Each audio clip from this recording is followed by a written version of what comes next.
I'm Susan. I live in the west of Ireland in County Clare, up in the hills where we are surrounded by a whole lot of nature and wildlife. We live in a small cottage, which we are slowly kind of doing bits and bobs to, making a garden. We have two rescue dogs.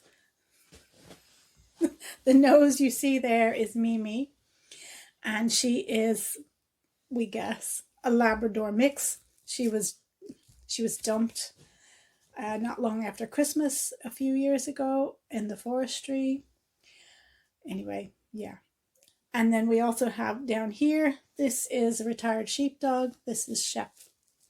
Yeah, so this is the Wild Cottage Crafting Podcast. I'm being looked at by one of our dogs. She's like, what are you doing? Messing. Don't be messing. You lay down. Lay down. We live in a little cottage, which we have dubbed Wild Cottage because there's so much wildlife around, particularly foxes and pine martens, and there's red squirrels and there's badgers. They don't come on the property generally though. But anyhow, that's our different podcast that we're going to do about sort of wild cottage life. But this is going to be a knitting and crafting podcast, Wild Cottage Crafting. So I hope that you will enjoy it. This is obviously my first real go at it, and yeah, we'll just see how we go. And yeah, so I've been knitting really only about a year, so I'm still a new enough knitter. I'm learning to crochet at the minute. I'm a spinner. I've been spinning for longer than I've been knitting, but not really regularly. But the past while, I've really been getting into it. So I will be showing you on the podcast what I'm knitting, what I've been spinning, and I'm also part of a crafting group called Irish Fibre Crafters, where we try in the main to use actual Irish wool and Irish alpaca. Not always, but I'm part of that group, so I have access to a lot of really cool things. So I get a lot of sheep fleece from the farmer, and so, you know, it goes from washing to, you know, carding and spinning and then knitting with it, some of it. So that's, I also felt, yeah, anyways, that'll all come up in time, but I'm part of that group. So there will be at times I will be talking about probably some of the other crafters in there and what they're doing. So I put all show notes, all those information things in the drop down description box, so you can look and you can find people's Instagram tags and that sort of thing. And I'll also try to put timestamps in. That's my goal, is that if I can't figure it out this time, pardon me, I will do it for the next podcast so that it'll tell you the sections, so like spinning or knitting, and you can just, you know, spinning starts at 10 minutes in and you can just tap it and go right to it if you don't care about knitting, etc. Okay, so you sit down. You sit down. Let's talk about what I'm wearing. I'm wearing a big puppy. Oh, and a collie and a border collie. No, I am actually wanting to talk about what I'm wearing, as in the Foxy Shawl. So this is a fairly new finished object. I knitted it in two parts. So I knitted a certain amount of it, and then I was like, oh, that's too small. And I picked up stitches the first time I'd ever done that, and that's a story I'll tell you about when I talk about this. And I did some more. But to start off was this section here, if you can see this section. So this is an organic merino Aran weight from Giddy, I'll get this right, Giddy Aunt yarns, in the colorway Foxy, and that's the wrong label. That's the part 2 of the story. And I held it together with their Kid Silk mohair. Kid mohair silk, a lace weight. And that's their information there. And they are two Northern Irish dyers, indie dyers. They have a lot of amazing yarns. They're so pretty. I really, really love a lot of their colors. And this is so squishy and soft. So I held those together, and I was just knitting a plain old triangle shawl because I was a new knitter, and I'm still a fairly new knitter. I mean, I've been knitting about a year, but yeah. And I do like it, just a mindless project for knitting in the evening. So I knitted this part, and of course I needed more yarn to make it any sort of anything. So this was the first section I did. And then I was like, okay.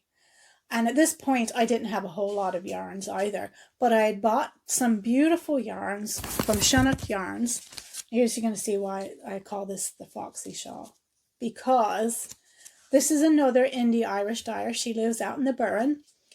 This is her, let's see, Chinook Yarns, which means fox. That's an Irish word. And I had gotten some of her singles, and she dyes naturally dyed in the oak gall, and then a 4-ply sock she dyed with avocado. So let me put this up so you can see I held them together with the Giddy Aunt Yarns Foxy lace weight. And so the avocado is the avocado dyed one is the more kind of, you know, beigey taupe one, sorry, and then the oak gall is the gray. And so that made this section, and that was grand. Like, so I bound it off and all. And then a few months later, I was kind of like, you know, that's a bit small. So I went back onto the Giddy Aunt's yarn site, and of course, all of the Foxy yarn in the mohair, lace, and also in any sort of, you know, regular wool was sold out. Although they did have one of the Foxy colorway in an Aran weight. An Aran weight? DK weight, sorry, DK weight. No. Shh. Yeah.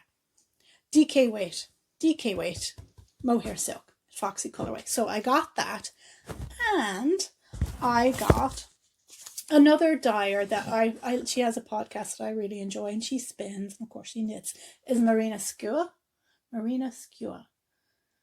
And she has yarn, and she's over in England, and she has yarn she has made from a local sheep farm, and she calls it her Mendip DK. Oh, sorry, I didn't get the Mendip. She has Mendip DK and Mendip 4-ply, I think, are the weights she has. And I got some of her Heathland Sunset, and so she naturally dyes as well. And this is, so I held that together with the DK mohair, and this is how it turned out. So similar. So this is my original Giddy Aunt yarns, and this is Marina Skua's held together with the Giddy Aunt yarns mohair. Now the Marina Skua yarn is it's like a farm yarn, so it's more rustic. This is, I don't think it was a superwash DK of this merino. Anyways, let me just tell you, organic merino, organic merino Aran. It's not superwash, which is nice because I like non-superwash if possible for myself. Yeah, so, but this is like super soft because it's merino, and this is, I don't think it tells us just a British wool, but really fantastic. So I thought, okay, yes, so I'm going to do this, and I'm going to pick up the stitches, which I'd never done before, but my friend Sandra showed me how to do that. So I thought, right, this was the triangle. So this is sort of the tip, and I was, going down like this. So I was going to, continue on. So this kind of bluey block was going to be in the middle. Well, just because that's typical, like what I do, I picked it up on this side. I picked it up on the totally wrong side and didn't realize, so I was kind of halfway picking up, and I was like, but I thought, I'll just continue on and see what happens, because I didn't know what would happen really, because I'd never done it before, and I'm a new knitter. But it turned out fine. And I guess that's sort of like, you see all these colour block shawls and Stephen West shawls, which one day I will attempt knitting one. And that's obviously how you do things and you pick things up. But see, this is just me as a really, really new novice beginner knitter. And yeah, so I thought that was really fun and it turned out well. And it's nice and big. And I can, you know, use it as a cozy shawl like this with a shawl pin, or I can put it around the front and, you know, do the thing. And then I had some of Marina's wool left over, and I had some of the DK merino left over. So I said, I'll make a hat. So I just went and, you know, cast on, I can't remember, I think maybe 80 stitches. I'm not sure.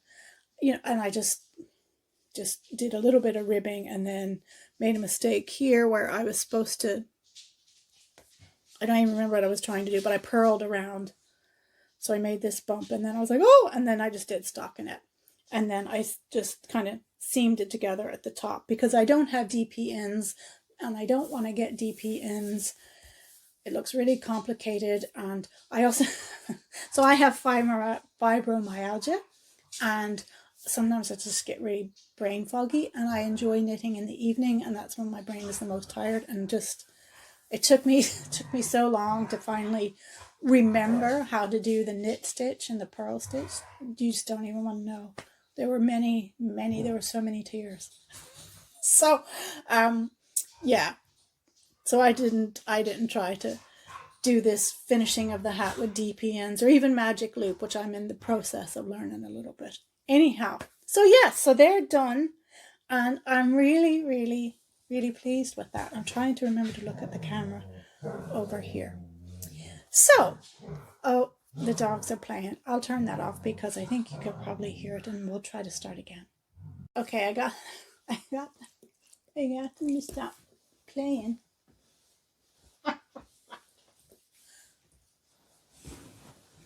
Yes, you lay down there and you be quiet. You be quiet. So I have a few other finished objects that I want to show you. Again, they're really, you know, you can tell I was only just starting to knit, but I'd love to show you because I think the yarns are really pretty. Now, I'll just bring the whole basket over. Now, this is, I'm going to be a great auntie. So my niece Cheryl and her husband Zeke are getting ready to have their first child, and it's going to be a little girl, and her name is Ximena. I practiced saying that, and now I've had a brain fart. It starts with an X, and it is a traditional Mexican name because Zeke's family is Mexican. Zeke is Mexican. I mean, it's probably, I think it's like a traditional Mexican from the Spanish. I don't think it's like a native indigenous name. But anyways, Ximena. Isn't that lovely? It's such a lovely name. Anyway, so they know it's going to be a little girl, and her name is Ximena, and she's going to be born this month in November, and I've made her a little blanket, and I'm going to write her a little letter because it is so many mistakes in it. But it's superwash wool, so, you know, it'll wash, and I thought that, I mean, and I just started making, like, I just cast it on and just started knitting.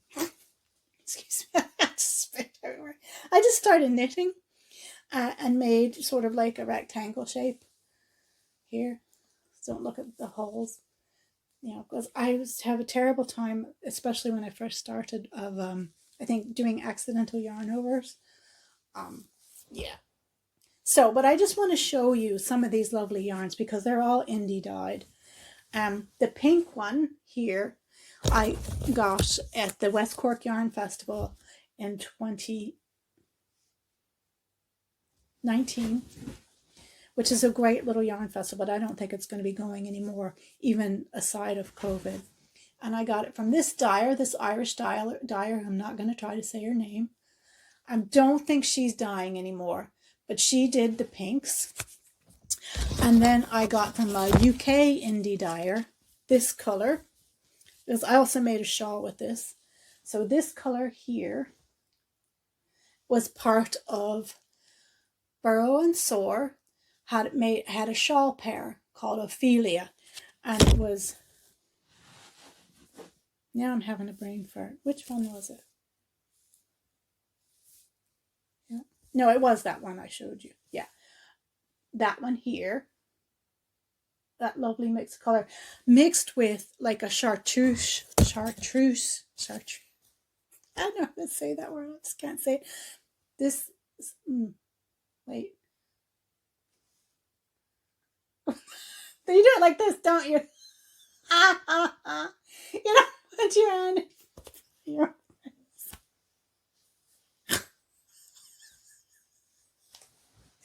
Anyway, the other one is like this chartreuse.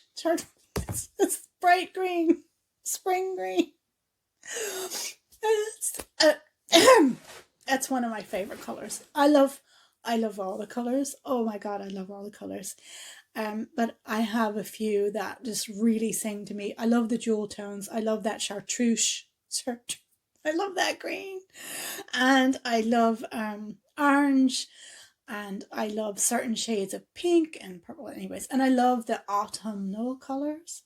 I love the natural colors. Some pastels are really nice. I'm not a pastel wearer myself, but I can appreciate pretty much any color, especially, you know, on the right object or in the right combination. Anyway, so I got that. And then the rest of these beautiful colors are from a dyer in the UK. She's in England. And she had a beautiful mini skein set. See all these blues and greens here and the purples. So the purples there in between the pink. Kisi, I think is how you say that. I'm pretty bad at having the names, saying the names. And this is her information. She has an Etsy shop. There we go. And this was her water lilies set. Really nice. And, you know, it was all superwash.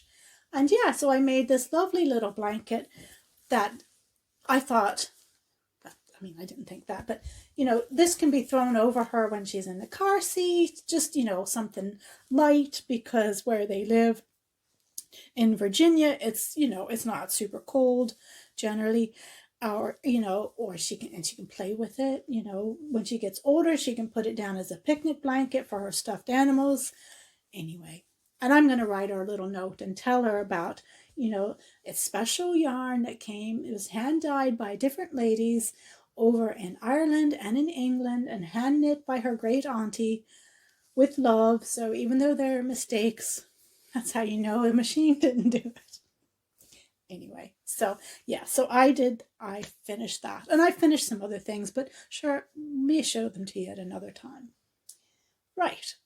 Okay, so works in progress. So let me show you. I have a few works in progress. One of my favorite Etsy shops that are in England, and this is from Fairy Realm Yarns, and she's actually my favorite bag maker for project bags, and I've gotten, I think, 3 or 4 project bags from her, and this is the latest one that I've gotten. It's probably the last one that I'll get. And it is this little Halloween-y kind of one, which is brilliant because it's really just kind of wintry. It's not overly Halloween-y, so I really, really like it. And see, I love her bags because she always has pockets. So there are, am I doing this right? There are 2 pockets in there, and she does, you know, all the lovely little details. Let's see. Here we go, sparkly. And she sent some nice stitch markers with it, and yeah. And I also got some of her yarn. I've gotten a few of her mini skeins, and I got some of her mohair lace.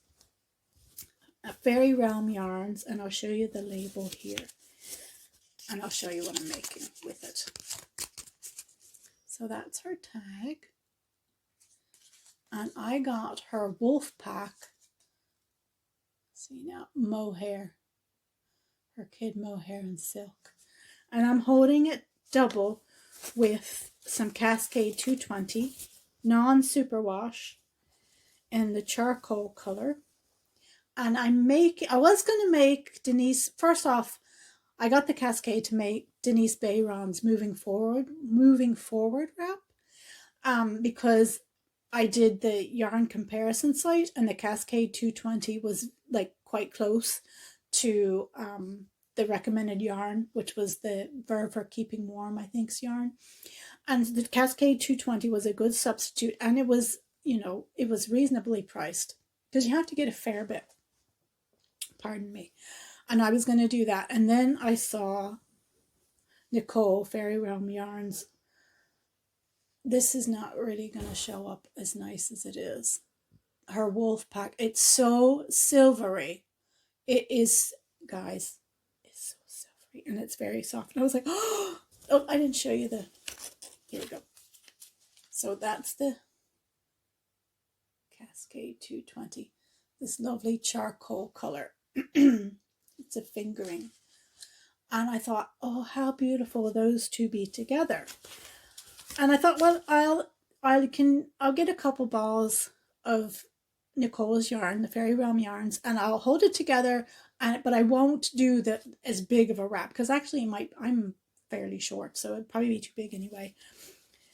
And then I was like, well, there's a lot of kind of texture detail on the moving forward, so I thought maybe no, thinking all these things out, because I'm a new knitter and I have to really concern myself with these things because they don't come naturally. I have to think.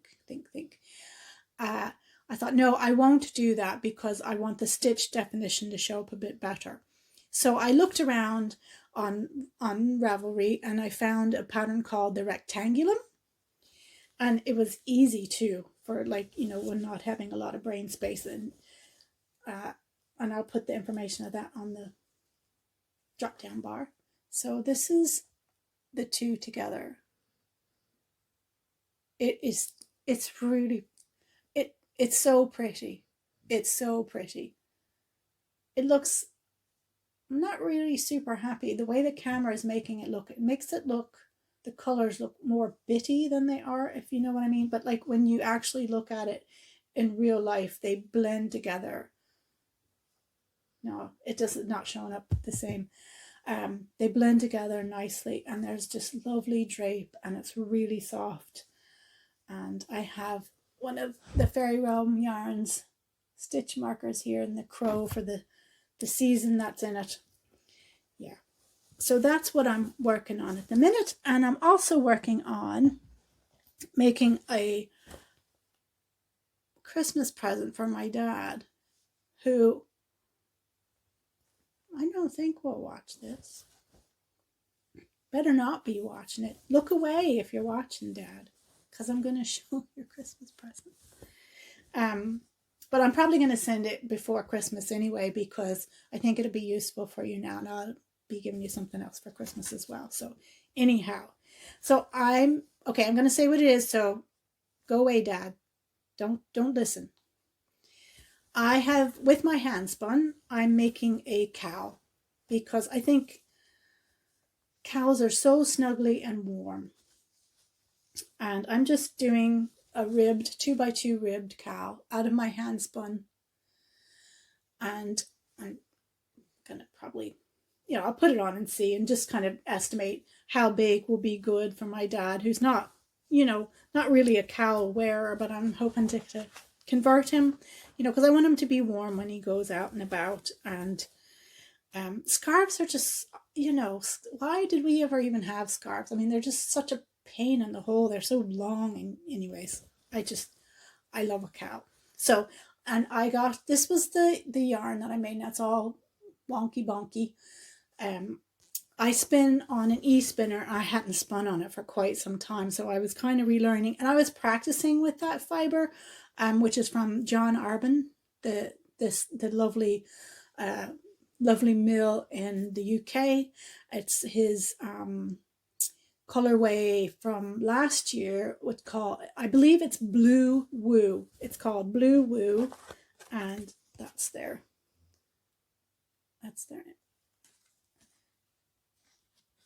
There's their information.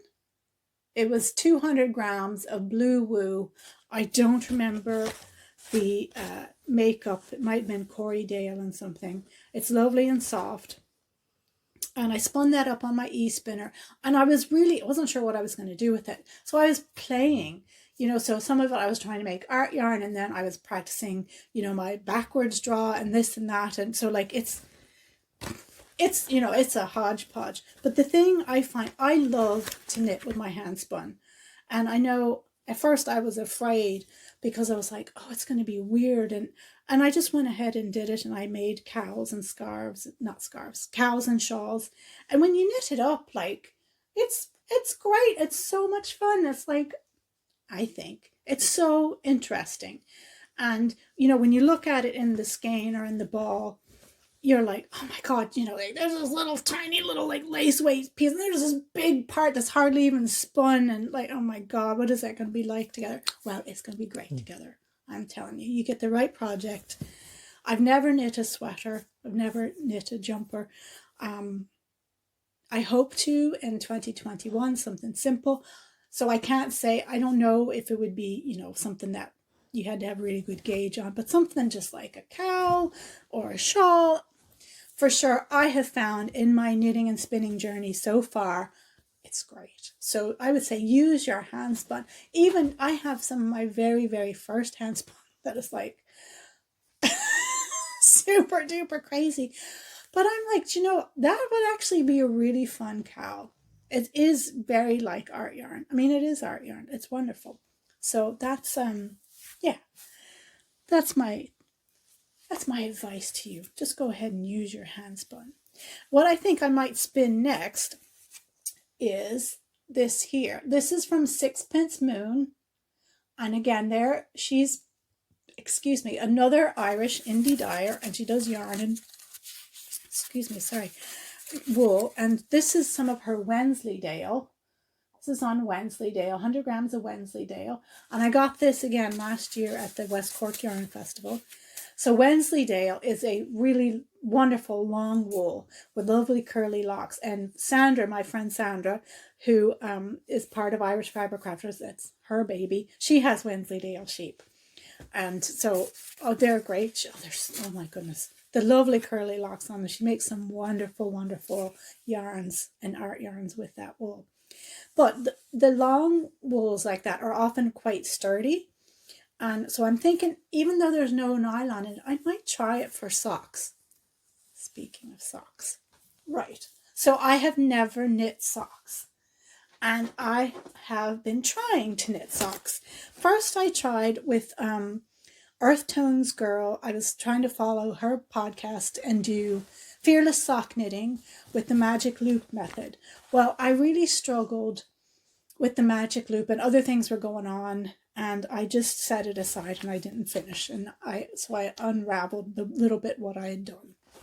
And I just gotten some Regia sock yarn, and I set it aside. I didn't do anything for a while. And then I was like, I really like to try maybe on 9-inch circulars. And then I saw that the Crazy Sock Lady has a tutorial online for doing 9-inch circulars. And and from what I understand, from what I saw of the parts of Earth Tone Girls' her sock knitting tutorials, it was either using 2 circulars or magic loop. But I really wanted to try 9-inch circulars, so that's what I'm doing, and I really like it. So I have I didn't start off with, but after knitting with different needles for a while, I tried one pair of ChowGoo, and I was like, oh my God, I'm never going back to those other ones, because anyways, the cord used to make me crazy. It really made me crazy. So I got a pair of ChowGoos. Now these are 2.75 because that's all I could find. And it actually works. I'm finding it fine. But again, as I say, sometimes I'm really challenged with my fibromyalgia brain. And I cannot tell you how many times I've had to do this over again, because this is the heel. See, I don't even know the terms now. This is the heel flap, I think. And you're doing the you know, slip the purlwise, slip knit, slip purls, then slip knit on the next row. You knitters that knit socks will know what I mean. And I just keep messing it up. I just, and I think I've done it again, and this is the third time. But I decided, like, there's some bumpy bits there where I think, yeah, and I'm not always really good at reading my knitting, and I'm finding it hard to read it as well when it's so small. But I decided, I'm just going to continue because I want to try I want to finish that part and then try what the next step is, so I can just have a clue. And even if these aren't wearable socks, at least I will have knit one, and I'll starting on my sock knitting journey. So yes, so that's what I'm working on at the moment. Those two things, those three things actually. So I try to have, well, what I've decided to do is I'm going to always have one project on the go where I'm learning. So I'm learning a new skill. So that's my sock. And then I'm always going to have a project on the go that's just easy, mindless knitting, that's my Rectangulum. And actually now, because I'm knitting Christmas presents, they are all mindless knittings as well. So that the cowl for my father is in that category as well. So yeah, so how many people are monogamous knitters? I was for my, first many months as a knitter because, well, I had to be. And, but yeah, I have 3 projects on the go now, and that's probably enough because I'll probably get anxious if I had more than that. So this has been the very first Wild Cottage Crafting podcast. I hope you've enjoyed it. And let me tell you about the giveaway. So we will give away some wonderful yarn from Susanna's farm in County Kilkenny, Resortables Ireland farm. And I have a skein of her DK, her sheep's wool from her sheep there, her Resortable sheep. It's a lovely deep chocolate brown. It looks maybe a tiny bit lighter on camera than what it is. And if you know Susanna, you know she is a champion of regenerative farming. She loves her sheep. She takes such good care of them. She's very ethical. They have a great life. And yeah, so I have a DK weight, 100 grams of the DK weight, that's 200 meters. And I also, let me just tell you too, where it's spun is very special. So it is also spun in County Kilkenny in Ireland, and it's spun in a traditional woolen mill in Ximena. And there has been a woolen mill there for 800 years. Now, it hasn't always worked continuously, but it was started in the 1200s by the monks there. And it's located right there on the little river Dushk, and some of the water is used from that river to make their beautiful colors. This is obviously, I'm talking about just their colors that they make themselves there, but they dye some really beautifully vibrant colors, and they're able to get that color so vibrant because their water is lovely and soft.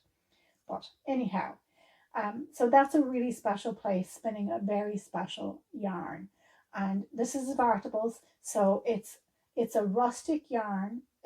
But it's not like, I could wear this around my neck. I don't know if everyone could wear it around their neck, but it's not like super scratchy. It's probably like medium, like it's not soft like merino, but it's not like really prickly, I think. But anyway, just so you know, it's not merino soft, but it's a wonderful yarn. But what is really soft is Susanna has alpacas. So she has made some yarn, made. Now this is not made in Ireland. It has to be sent to the UK because it's alpaca and it's a different spinning machine. And anyways, the process is different, and there's nowhere here in Ireland at the minute that will do it.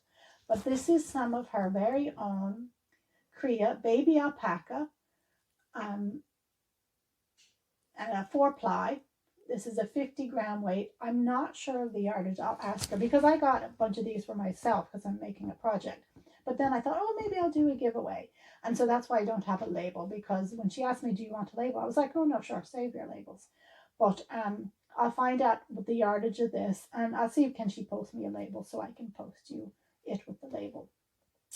Right, so that's what I'm going to give away. I'll give away the two together, and the way to enter will be subscribe to the channel, because obviously I'm hoping to grow the subscribers. So subscribe to the channel and leave a comment about. Do you remember how I was talking about my next spinning project is going to be this Wensleydale? And I was thinking about making socks with it because Wensleydale can be quite a strong yarn. Excuse me. So I'd like to know, have you ever knitted with pure Wensleydale, especially socks, and how did they wear? Or have you knitted socks without like the nylon with just a wool? What was the wool and how did they fare? Excuse me. And if you haven't done either of those things, just say, oh, nope, I haven't done that. And you'll still be entered for the draw. So then once we reach 250 subscribers, I'll go through the comments and use the random number generator, and I'll pull a winner, and I will announce it then on the next crafting podcast that I do after we reach the 250. So that's it. So this is the first Wild Cottage Crafting podcast, and I really, really, really hope you enjoyed it. And like all the new podcasters say, obviously this is our first go and it's a bit rough around the edges, and of course we will get better as we go, and we appreciate your tolerance of these things. And I really appreciate you being here. I look forward so much to sharing with you and having conversations back and forth about knitting and what you're knitting and what you spin and how you craft. And if you have some suggestions for me about, like, this is why I'm asking about the Wensleydale and why I thought it'd be a good way to enter the contest, because I really want to know. I'm a new enough knitter. I'm not a proficient spinner. I just love all the crafts, and so I'd like to talk with you about them. And and if you have any questions for me, definitely do ask. And if you're like, what wools have I spun and what ones do I love most, or so, I don't know. But I'm happy to do my best to try to answer. And I really, really appreciate you being here. And if you've stuck to the end, oh my goodness, thank you so much. And I hope to see you again, and take care. With much love from Wild Cottage. Be well.